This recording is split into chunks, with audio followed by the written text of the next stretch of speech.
Questa volta, dopo oltre 20 anni e 5 candidature a sindaco, non si è riproposto con la sua lista Movimento Autonomia Venezia per diventare primo cittadino a Cafarsetti, ma ora che le elezioni si sono concluse, l'avvocato veneziano Francesco Mario Delia spiega i motivi della scelta di prendersi un turno di riposo. Delia non ha certo abbandonato nel cassetto la sua battaglia autonomista.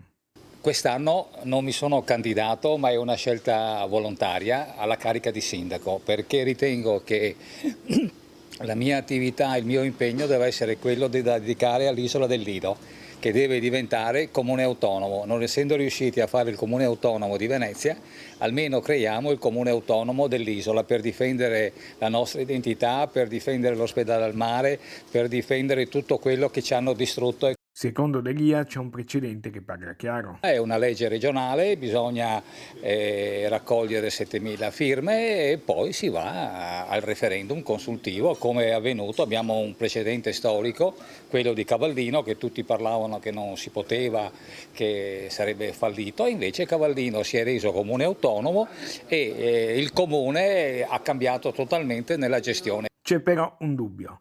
A chi spetterebbe in un eventuale referendum il diritto di voto? Solo ai lidensi oppure a tutti gli elettori del comune di Venezia? Solo gli abitanti del Lido, i residenti del Lido. E il referendum per la separazione di Venezia e Mestre, avverte Delia, non è fallito. Perché ha vinto il sì con una percentuale, ecco, c'era il problema dell'astensione. Adesso a novembre, mi sembra, adesso se non erro, è stata fissata l'udienza al TAR e che dovrà decidere